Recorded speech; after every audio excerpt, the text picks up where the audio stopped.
అందరికీ నమస్తే. వానాకాలం సీజన్ వచ్చింది. ఆల్రెడీ వాన స్టార్ట్ అయింది. కానీ ప్రభుత్వం నుంచి రైతు బంధు లేదా రైతు భరోసా రాలేదు. రైతులందరూ పెట్టుబడి సాయం కోసం మన తెలంగాణలో ప్రత్యేకంగా ఎదురు చూస్తూ ఉంటారు. ఎందుకంటే గత ప్రభుత్వం ఏమో సీజన్కి 5,000 రూపాయలు ఇచ్చింది ఎకరాకు. వీళ్ళేమో 700 రూపాయలు ఇస్తామని హామీ ఇచ్చారు. అంటే ఎకరానికి 7,500 రూపాయలు, 2 సీజన్లకు 15,000 రూపాయలు ఇస్తామని. ఇంకా 2 సీజన్లు ఎందుకు ఇవ్వాలి, 3 సీజన్లు ఎందుకు ఇవ్వకూడదని కూడా అంతకుముందు ప్రతిపక్షం ఉన్నప్పుడు వీళ్ళు మాట్లాడినారు. అది తర్వాత మాట్లాడదాం. కానీ ఇప్పుడు వానాకాలం వచ్చింది కదా, రైతు భరోసా ఎప్పుడు ఇస్తారు, లేదా రైతు బంధు ఎప్పుడు ఇస్తారు, రైతు బంధు ఇస్తారా, రైతు భరోసా ఇస్తారా? దీని మీద ముందు వీళ్ళు అనుకున్నది ఏంటంటే అసెంబ్లీ సమావేశాలు పెట్టాలి. అసెంబ్లీ సమావేశాలలో ఈ రైతు బంధు లేదా రైతు భరోసా ఎవరికి ఇవ్వాలి, రైతులకు ఇవ్వాలన్నా కౌలుదారులకు ఇవ్వాలన్నా, ఎవరికి ఇవ్వాలన్న అంశం మీద చర్చించాలి. సేమ్ టైం 100 ఎకరాలలో కూడా ఇవ్వాలన్నా, 5 ఎకరాల వరకు ఆపాలన్నా, 10 ఎకరాల వరకు వాటా ఆపాలన్నా, సీలింగ్ ఎంతవరకు పెట్టాలి అనేది ఒక చర్చ జరగాలి. చర్చ జరిగిన తర్వాతనే ఏదైనా ఇవ్వాలని ఫస్ట్ అనుకున్నారు. కానీ ప్రెషర్ ఎక్కువైపోయింది. ఎందుకంటే వానలు వచ్చినాయి. వీళ్ళ కోసం వానకాలం ఆగదు. వానకాలం వచ్చింది, వానలు పడుతున్నాయి. రైతులు ఆల్రెడీ విత్తనాలు తెచ్చుకున్నారు, దుక్కి దున్నిండ్రు, అంతా రెడీగా ఉన్నారు ఇప్పుడు పంట ఏరికి. కాబట్టి ఇప్పుడు ఇస్తామంటున్నారు. అసెంబ్లీ సమావేశాలు అవసరం లేదు. ఇంకా ఇప్పుడు అసెంబ్లీ సమావేశాలు అవసరం లేకుండా ఇస్తామంటున్నారు. అయితే దాన్ని చాలా విచిత్రంగా ఇవ్వాలనుకుంటుంది ప్రభుత్వం. ఎట్లా అంటే ఇన్స్టాల్మెంట్లో ఇస్తారంట. మనం అప్పు ఇట్లా తీసుకుంటే, ఏదైనా లోన్ తీసుకుంటే ఇన్స్టాల్మెంట్ కడతాం కదా, అట్లా ఇప్పుడు ఇన్స్టాల్మెంట్ పద్ధతిలో రైతు భరోసా ఆర్ రైతు బంధు ఏది ఇస్తారో తెలియదు, ఇస్తారట. అది 5 ఎకరాల వరకు ఇస్తామని ఒక చర్చ ఉందట. దానికి సంబంధించిన లెక్కలు అవుతున్నాయట. అవన్నీ ఎప్పటిదో తెలియదు. మళ్ళీ ఏదో దీనికి కొంత టైం తీసుకుంటారా, లేకపోతే ఇయ్యనికైనా, లేకపోతే ఇట్లా ఏదో ఒకటి ప్రొలాంగ్ చేసుకుంటా పోయినా. నిన్న దాకా అసలు దీని మీద మాట్లాడలేదు ఎవరు. రైతు భరోసా రైతు బంధు స్కీమ్ ఉందా ఈ ప్రభుత్వంలో లేదా? ఎందుకంటే ఇదంతా ఎప్పుడు జరగాలి, ఇదంతా చర్చ అంటే మేలో జరగాలి. మే 15 నుంచి చర్చ జరిగితే కనీసం జూన్ 1 నుంచి రైతు బంధు ఆర్ రైతు భరోసా వేయడం స్టార్ట్ అయితే జూన్ 15 లోపు మొత్తం అయిపోతుంది. ఇది సీజన్, ఇది కరెక్ట్ సహాయం అందాలంటే. ఇంకా అప్పుడప్పుడు జూన్ ఎండింగ్ దాకా కూడా జరగవచ్చు. కానీ ఇప్పుడు ఆల్రెడీ జూన్ 10వ తారీఖు దగ్గరకు వచ్చినాం మనం. ఇక వర్షాలు ఇవ్వాలని రేపు పడతాయి అంటున్నారు. ఆల్రెడీ కొన్ని ఏరియాలో వర్షాలు పడుతూనే ఉన్నాయి. ఇప్పుడు రైతు బంధు ఇవ్వాలన్నా, రైతు బంధు భరోసా ఇవ్వాలని ఒకటి, ఏది ఇస్తే ఇన్స్టాల్మెంట్లో ఇవ్వాలని ఒకటి, ఎవరికి ఇవ్వాలి, 5 ఎకరాల వరకు ఇవ్వాలన్నా, 10 ఎకరాల వరకు ఇవ్వాలన్నా, 15 ఎకరాల వరకు ఇవ్వాలన్నా, 100 ఎకరాల వరకు ఇవ్వాలనేది ఒకటి. ఈ లెక్కలు ఏం తేలలేదు ఇప్పటివరకు. కానీ ఒక చిన్న లీక్ అయితే బయటకు వచ్చింది. ఆ లీక్ ఏంటంటే నేను చెప్తాను మీకు లెక్క. ఇప్పుడు రైతు బంధు అంటేనేమో ఎకరాకు 5,000 రూపాయలు ఇవ్వాలి.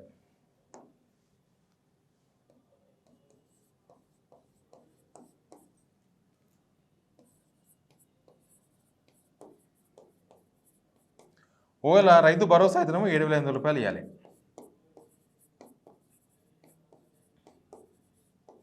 ఈ రెండింటిని ఇన్స్టాల్మెంట్ పద్ధతిలో ఇస్తారంట. ఇన్స్టాల్మెంట్ పద్ధతి అంటే వాళ్ళు రైతు బంధు దీనిలో 2,500 రూపాయలు ఇస్తారా 2 సార్లు, లేకపోతే దీనిలో 5,000 ఒకసారి, 2,500 రూపాయలు.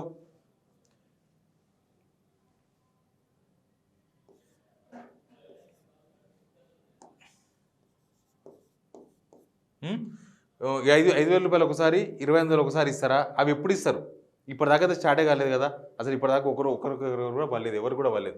ఎవరికి ఇస్తారనే దాని విషయంలో ఇంకా ఇప్పుడు వ్యవసాయ శాఖ ఆఫీసర్లు ఎదురు చూస్తున్నారు. వాళ్ళకి తెలుసు, అగ్రికల్చర్ డిపార్ట్మెంట్ ఆఫీసర్లకి తెలుసు ఎప్పుడు ఇవ్వాలి రైతు బంధు, ఎట్లా ఇవ్వాలని తెలుసు. కానీ ప్రభుత్వం నుంచి గైడ్లైన్స్ రావాలి కదా. ప్రభుత్వం ముందు డిసైడ్ చేయాల్సింది ఎవరికి ఇవ్వాలి, ఎప్పుడు ఇవ్వాలి, ఎంత ఇవ్వాలి, ఎట్లా ఇవ్వాలి అనేది ప్రభుత్వం డిసైడ్ చేయాలి. ఇప్పటి వరకు రైతు బంధు మీద, రైతు భరోసా మీద అగ్రికల్చర్ మినిస్టర్ కానీ, ముఖ్యమంత్రి గారు కానీ ఎవ్వరు కూడా ఇప్పటిదాకా రివ్యూ కూడా చేయలేదు. ఈ పాయింట్ గుర్తుపెట్టుకోండి. కనీసం ఒకసారి మీటింగ్ పెట్టి ఇద్దామా వద్దా, ఎవరికి ఇవ్వాలి ఇస్తే అనేది మీద చర్చ జరగలేదు. ఇప్పటిదాకా మీటింగ్ పెట్టలేదు. అగ్రికల్చర్ ఆఫీసర్లు మాత్రం ఎదురు చూస్తున్నారు. గవర్నమెంట్ నుంచి ఏమైనా గైడ్లైన్స్ వస్తాయేమో దాన్ని బట్టి మనం సిద్ధం కావాలని. అయితే ఇప్పుడు గవర్నమెంట్లో ఇప్పుడు చర్చ స్టార్ట్ అయిందని చెప్తున్నారు. ఆ చర్చ ఇది. ఎప్పుడు ఇవ్వాలనే దాని మీద చర్చ, ఎట్లా ఇవ్వాలనే దాని మీద చర్చ, ఎంత ఇవ్వాలనే మీద చర్చ, ఎవరికి ఇవ్వాలనే దాని మీద చర్చ జరుగుతుంది. ఇప్పుడు ఏంటంటే యాక్చువల్గా పోయినసారి ఏం చెప్పారంటే వీళ్ళు యాసంగిలో, ఇప్పుడైతే పాత రైతు బంధే ఇస్తాం, నెక్స్ట్ వానాకాలం నుంచి రైతు భరోసా ఇస్తాం. అంటే ఇదే వానాకాలం ఇప్పుడు రైతు భరోసా ఇవ్వాలి. రైతు బంధు పోయినసారి ఇచ్చారు, అందరికి ఇచ్చినామని చెప్పినారు. అయితే పోయినసారి వచ్చిన వాళ్ళకే ఇప్పుడు ఇవ్వాలి. మళ్ళీ ఎవరికి ఏమి ఇస్తారనేది ఇంపార్టెంట్. కొందరు అంటున్నారు ఖచ్చితంగా రైతు భరోసానే ఇస్తుంది ఈసారి, 700 రూపాయలు వస్తాయంటున్నారు. అయితే ఒకవేళ రైతు భరోసా ఇచ్చే అవకాశం ఉంటే, ఒకవేళ వీళ్ళు ఇవ్వాలి అనుకుంటే, వీళ్ళు ఇస్తే 5,000 రూపాయలు ఒకసారి, ఏదో ఒకటి 5,000 రూపాయలు ఒకసారి, ఏదో ఒకటి ఇట్లా ఇవ్వని, ఏదో ఒకటి రైతులకు సహాయపడుతుంది కదా. అనవసరంగా వాళ్ళు పండించిన పంటంతా సేటికే పోతుంది, అప్పులకే పోతుంది. కాబట్టి 5,000 ఒకసారి, 25,000 ఒకసారి ఇవ్వాలని అనుకుంటున్నారట. ఎప్పటి నుంచి స్టార్ట్ అవుతుందో ఇంకా తెలియదు అనుకుంటున్నారట. అయితే ఎప్పుడు ఇవ్వాలి, ఎట్లా ఇవ్వాలి దీని అంటే, పోయిన యాసంగిలో ఎవరికైతే ఇచ్చారో రైతు బంధు సేమ్ వాళ్ళు మాత్రమే ఎలిజిబిలిటీ అట. అప్పుడు రైతు బంధు రానులకు ఇప్పుడు రాదట, ఇప్పుడు ఇయ్యరట వాళ్ళకి. అయితే ఎవరికి ఇవ్వాలి, 5 ఎకరాలలోకి అనేది ఒక ప్రపోజల్ పెట్టుకుంటున్నారు. ఇవన్నీ యాక్చువల్గా వీళ్ళు ఎప్పుడో ప్లాన్ చేసుకోవాల్సింది. అసెంబ్లీ పెట్టి అసెంబ్లీలో చర్చిస్తాం, డిసైడ్ చేసేది వీళ్ళు. చర్చ ఎందుకు అనవసరంగా? ఇప్పుడు బీఆర్ఎస్ ప్రభుత్వం అందరికి ఇచ్చింది, అది తప్పు అన్నారు కదా, ఇంకా దానిలో చర్చ ఎందుకు? ఇవ్వాల్సింది మీరు డిసైడ్ చేసుకుంటే అయిపోతుంది కదా, ఎవరికి ఇస్తారో. అనవసరంగా దీనిలో రాజకీయం ఉంది. దీనిలో ఒక టైంపాస్ చేయడం ఒకటి, రాజకీయం ఇన్వాల్వ్ చేయడం. రైతుల దానిలో రాజకీయం ఎందుకు? గవర్నమెంట్ ఏమంటుందో అదే ఇవ్వండి. 5 ఎకరాల వరకు ఇవ్వాలనుకుంటే ఇవ్వండి, 10 ఎకరాల వరకు ఇవ్వాలనుకుంటే ఇవ్వండి. దానిలో వాళ్ళ అభిప్రాయం ఎందుకు? వాళ్ళందరికీ ఇచ్చారు, వాళ్ళ అభిప్రాయం అదే ఉంటుంది కదా, అవతల వాళ్ళ అభిప్రాయం. బీజేపీ కూడా అందరికీ ఇవ్వాల్సిన అవసరం లేదని చెప్పింది చాలాసార్లు ఓపెన్గానే. ఇక మళ్ళీ దానికి చర్చ ఎందుకు? ఇప్పుడు ఏంటంటే 5 ఎకరాల వరకు ఇవ్వాలనుకుంటుందంట. మొత్తం దగ్గర దగ్గర 69 లక్షల మంది రైతులకు లాస్ట్ టైం యాసంగిలో ఇచ్చినాం అనేది వీళ్ళ లెక్క ఉంది. ఇంకా రానోళ్ళు మళ్ళీ తిట్టుకోకండి, ఎవరెవరు రాలేదో తెలియదు కాబట్టి వీళ్ళ లెక్క 69 లక్షల మందికి రైతులకు మేము రైతు బంధు ఇచ్చినాం యాసంగిలో, ఎండాకాలం పంట అనేది ఇప్పుడున్న గవర్నమెంట్, కొత్త గవర్నమెంట్ చెప్తున్న లెక్క. యాక్చువల్గా అయితే 70 లక్షల మంది కన్నా పైన ఉండాలి. మరి 1,00,000 మంది ఎక్కడ కట్ అయినారో తెలియదు. అంతకుముందు గవర్నమెంట్కు ఈ గవర్నమెంట్కి వచ్చారు 1,00,000 మంది తగ్గినరు. 69 లక్షల మంది అంటున్నారు మొత్తం అందరికి. 5 ఎకరాల లోపు కాదు, మొత్తం ఇస్తే. అయితే ఒకవేళ 5 ఎకరాల లోపు వాళ్ళకు మాత్రమే ఇవ్వాలి, ఇంకా 5 ఎకరాల పైన వాళ్ళకి ఎవరికి ఇవ్వకూడదు అనుకుంటే లాస్ట్కు వీళ్ళకు 62 లక్షల మంది దొరుకుతారంట. 62 లక్షల మంది రైతులు ఎలిజిబిలిటీ, దీనిలో కూడా 62 లక్షల మందికి ఎలిజిబిలిటీ వస్తుంది. వాళ్ళందరికీ రైతు బంధు ఇన్స్టాల్మెంట్ పద్ధతి ఇచ్చినా, ఒకటేసారి ఇచ్చినా, ఏమి ఇచ్చినా 62 లక్షల మందికి ఇవ్వాలి దీనిలో. ఇంకా మిగతా వాళ్ళంతా 5 ఎకరాల పైన ఉన్నవాళ్ళు, వీళ్ళంతా 5 ఎకరాల పైన ఉన్న వాళ్ళు ఆల్మోస్ట్ 7 లక్షల మంది ఉన్నారు. 7 లక్షల మంది రైతులు, వీళ్ళకు ఇవ్వకూడదు అనేది ప్రభుత్వంలో చర్చ ఉందట. అన్నీ అటనే, ఎందుకంటే ఏది క్లారిఫికేషన్ లేదు. వానలు పడ్డాయి, ఆల్రెడీ వానలు పడతాయి, వానలు పడే టైం అయింది, వానకాలం వచ్చింది, సీజన్ వచ్చింది, రైతులంతా రెడీగా ఉన్నారు. ఇప్పుడంతా అట అని చెప్పాల్సి వస్తుంది. నేను కూడా ఏది కన్ఫర్మేషన్ లేదు, నేను కూడా తెలుసుకునే ప్రయత్నం చేసిన అసలు ఏంది. ఎందుకంటే కొన్ని ఉంటాయి, కొన్ని స్కీమ్స్ ఉంటాయి, అది ఈ నెల కాకపోతే వచ్చే నెల ఇవ్వచ్చు. ఇంకా కొన్ని స్కీమ్స్ ఉంటాయి, వచ్చే నెల కాకపోతే ఇంకో వచ్చే నెల ఇవ్వచ్చు. కానీ ఇది సీజన్ మన కోసం ఆగది, వర్షం వస్తుంది, రైతులు పంట ఇప్పుడు వేసుకోవాలి.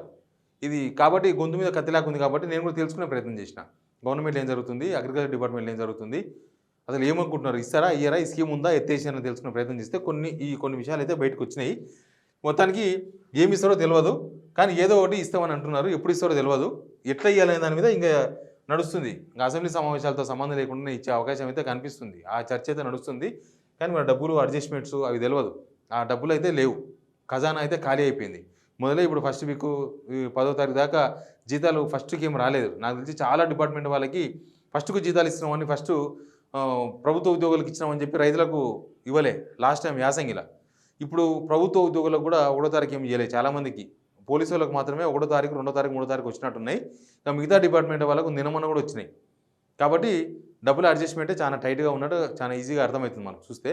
మనకి దీనికి డబ్బులు ఉన్నాయా లేవా, ఎక్కడ ఆల్రెడీ 30,000 కోట్ల అప్పు అయింది ఇప్పటికే. ఈ 5 నెలల్లో 6 నెలల్లో 30,000 కోట్ల అప్పు అయింది. మొన్న కూడా 2,000 కోట్ల అప్పు తీసుకొచ్చారు. ఇంకా కొత్తగా ఇప్పుడు అప్పు దేనికి ఏం లేదు. కాబట్టి ఈ రైతు బంధు, రైతు భరోసాను ఎట్లా అడ్జస్ట్మెంట్ చేస్తారు, ఎవరికి ఇస్తారు, ఏంది ఇస్తారు, ఇంత కన్ఫ్యూజన్ ఉంది గవర్నమెంట్. ఏదంటే ఇప్పుడు పిల్లగాన్ని స్కూల్లో జాయిన్ చేయాలనుకో, లేకపోతే ఒక పిల్లలంతా పెళ్లి పెట్టుకున్నారు అనుకో, ఎప్పుడు డిసైడ్ చేయాలి ఇది? ఒక 6 నెలల ముందు నుంచే దీనికి సంబంధించి చర్చలు, ఏం చేయాలా, ఎట్లా చేయాలా, పిల్లాడేంది, పిల్లేంది, కట్నం ఏంది, ఏడేయాలి, అన్నీ ఉంటాయి. అన్నీ అయిపోయి ముహూర్తం పెట్టుకున్న తర్వాత రేపనగా ముహూర్తం అనగా డిస్కస్ చేస్తే ఏమవుతుంది? ఇది అట్లే ఉన్నది. వానకాలం తెలుసు, జూన్ 1st వీకో 2nd వీకో మృగశిర కార్తె వస్తుందని తెలుసు, 1st వీక్లోనే. మృగశిర కార్తె నుంచి వానకాలం సీజన్ స్టార్ట్ అవుతుందని తెలుసు. దీని గురించి ముందు చర్చించకుండా అనవసరమైన కార్యక్రమాలు పెట్టుకొని ప్రభుత్వానికి ప్రియారిటీ ఇంపార్టెంట్, ఏది ఇంపార్టెంట్ ఇప్పుడు ఏంది అనేది దాని మీద పెట్టాలి కాన్సన్ట్రేషన్. అవి వదిలేసి ఇంకొక దాని మీద కాన్సన్ట్రేషన్ చేస్తారు, అసలు విషయాన్ని వదిలేస్తారు గాలికి. అక్కడనే వచ్చింది డిఫరెన్స్. ఇప్పుడు వానకాలం సీజన్ ముందు చేయాల్సిన డిస్కషన్లు వానలు పడుతుంటే చేస్తామంటున్నారు. ఏం చేస్తారో ఎప్పుడు ఇస్తారో తెలియదు. బట్ ఒక చర్చ గవర్నమెంట్లో ఉంది, ఆ విషయాన్ని మీ దృష్టికి తీసుకొచ్చే ప్రయత్నం చేసిన. Please subscribe signal TV.